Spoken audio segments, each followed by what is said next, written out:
নমস্কার বন্ধুরা, কেমন আছো তোমরা? সৃষ্টি সোনা ব্লকে তোমাদের সকলকে স্বাগত জানাই।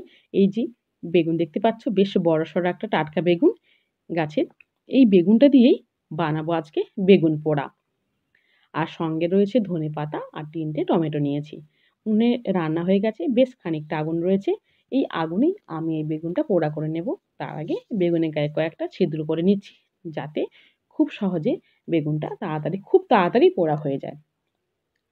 আর শীতকালে যেমন আমরা পিঠে পুলি বা অনেক রকমের রেসিপি রান্না করে খাই, খেতে আমাদের ভালো লাগে, ঠিক তেমনই বেগুন পোড়াটাও কিন্তু খুব সুন্দর লাগে।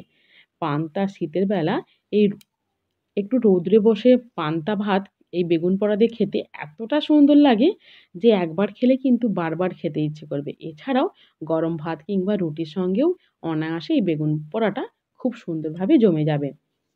আর এদিকে কথা বলতে, বলতে বেগুনটা আমার পোড়া হয়ে গেছে। আমি এটা তুলে নিয়েছি। এবার আমি একটা বাটিতে রেখে দিলাম। দিয়ে এটাকে বেশ কিছুক্ষণের জন্য ঢাকা দিয়ে রাখবো। ৪-৫ মিনিট ঢাকা দিয়ে রাখলেই ব্যাস। দেখো, বেগুনটা খুব বেশি ঠান্ডা হয়নি, উষ্ণ এখনো গরম আছে। দেখো, আর এইভাবে ঢাকা দিয়ে রাখলে বেগুনের গা থেকে কিন্তু পোড়া অংশটা অটোমেটিকভাবে কিন্তু আলগা হয়ে যায়। এতে করে কোনোভাবেই কিন্তু শাঁসটা বেরিয়ে আসে না। এবার এটা যেহেতু উনুনে পোড়া করেছি, এবার এটাকে একটু ভালো করে জল দিয়ে ধুয়ে নিতে হবে। কারণ উনুনের ছাই যাতে বেগুনের গায়ে লেগে না থাকে। দেখো, এইভাবে সুন্দর করে আমি এটাকে পুড়িয়ে নিলাম। দেখো, পরিষ্কার করে ধুয়ে নিয়েছি। এবার একটা থালাতে নিয়ে নিলাম।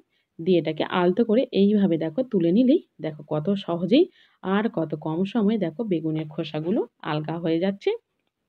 দেখো, আর যদি গরম অবস্থাতেই যদি এটাকে মানে ঢাকা না দিয়ে যদি ছাড়িয়ে নিতাম, তাহলে কিন্তু বেগুনের ভেতরে শাঁসটাও খোলার সঙ্গে কিন্তু আটকে চলে আসতো বাইরে। দেখো, এইভাবে সুন্দর করে আমার কত কম সময়ের মধ্যেই বেগুনটা ছাড়ানো হয়ে গেছে।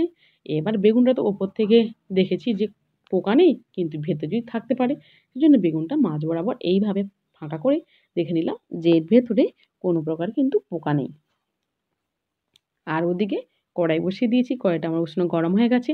আর ওদিকে ধনেপাতা কেটে নিয়েছি, টমেটো কেটে নিয়েছি আর কয়েকটা শুকনো লঙ্কা আমি নিয়ে নিয়েছি। ব্যাস, টমেটোগুলো কিন্তু আমি মাঝ বরাবর ২ খণ্ড করে নিয়েছি। এখানে পেঁয়াজ, রসুন আমি কেটে নিয়েছি।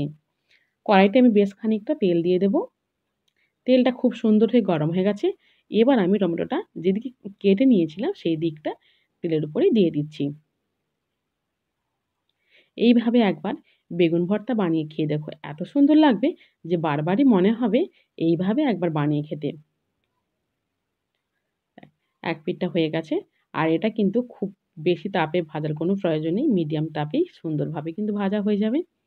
এবার এক পিঠটা হয়ে গেছে, তাই অপর পিঠটা এইভাবে উল্টে দিয়ে আমি ২ পিঠ সুন্দর করে কিন্তু ভেজে নেব। আর এটা ভাজতে, ভাজতে কিন্তু পুরো টমেটোটা কিন্তু সেদ্ধ হয়ে যাবে। দেখো, এবার উল্টে দিয়ে ভেজে নিয়েছিলাম। দেখো, খোসাগুলো কিন্তু গা থেকে একদম আলগা হয়ে যাচ্ছে। আমি এখনই কিন্তু খোসাগুলোকে বাদ দিয়ে নেব। আমার কিন্তু এই পোড়ার সঙ্গে খোসাগুলো কিন্তু দেব না। দেখো, কত সুন্দরভাবে কত কম সময়ের মধ্যে দেখো টমেটো থেকে খোসাগুলো উঠে এলো। এবার টমেটোটাকে আমি তুলে নেব। এটা আমার ভাজা হয়ে গেছে। ব্যাস, এবার যে তেলটা রয়েছে সেই একই তেলেই আমি এখানে লঙ্কাগুলো দিয়ে সুন্দর করে একদম মুচমুচে করে ভেজে নেব। ভর্তা কিংবা পোড়া যাই হোক না কেন, শুকনো লঙ্কা না হলে কিন্তু বেশ জমে না। দেখ, এইভাবে আমার ভাজা হয়ে গেছে। আর এদিকে পেঁয়াজ রসুনটা নিয়ে নিলাম, সেটা একটু কড়াইতে দিয়ে দিয়েছি। সেটাও আমাকে এইভাবে একটু হালকা লাল করে ভেজে নেব। আর এদিকে একটা কাঁচা পাকা লঙ্কা দিয়ে দিলাম, সেটাকেও বেশ কয়েকটা টুকরো করে নিচ্ছি। দেখো, এতে করে একটা কাঁচা লঙ্কারও খুব সুন্দর একটা ফ্লেভারটা পোড়ার মধ্যে থাকবে। ব্যাস, এদিকে আমার পেঁয়াজ রসুনটা ভাজা হয়ে গেছে। দেখ, এবার বেগুনটা কড়াইতে দিয়ে দেব। এইভাবে বেগুনটা দিয়ে দিলাম কড়াইতে। দেখো, এবার দিয়ে দেব টমেটোগুলো। যে টমেটোগুলো আমি ভেজে নিয়েছিলাম। দেখো, এইভাবে বেগুন আর টমেটোটা দিয়ে দিলাম। দিয়ে এবার দিয়ে দিচ্ছি সামান্য পরিমাণে একটু হলুদ গুঁড়ো। এবার দিয়ে দেবো পরিমাণ মতন লবণ। ব্যাস, এই হলুদটা দিয়ে দিলাম যাতে একটু কালারটা সুন্দর করে বোঝা যায়। অনেক ক্ষেত্রে বেগুনটা কিন্তু পোড়ার পরে একটু হালকা কালচে ভাব থাকে, হলুদটা দিলে কিন্তু এই কালচে ভাবটা থাকে না। এবার এইভাবে সুন্দর করে তেলের উপরে কিন্তু সুন্দর করে কষিয়ে নেব, তাহলে বেগুনের ভেতরে যে জলটা সেটা আর থাকবে না। এইভাবে তেলের উপরে কিন্তু খুব সুন্দর করে এটা কষিয়ে নিতে হবে। আর এটা কষানোর সময় খুব বেশি তাপ দেওয়ারও কোনো প্রয়োজন নেই। দেখো আস্তে আস্তে কিন্তু দেখো বেগুনটা কিন্তু শুকনো হয়ে আসছে। আর এদিকে শুকনো লঙ্কাটা আমি যে ভেজে নিয়েছিলাম সেখানে অল্প পরিমাণে লবণ ছড়িয়ে দিয়েছিলাম, যাতে কিনা শুকনো লঙ্কাটা বেশ অনেকক্ষণ পর্যন্ত এটা কিন্তু মচমচে থাকবে।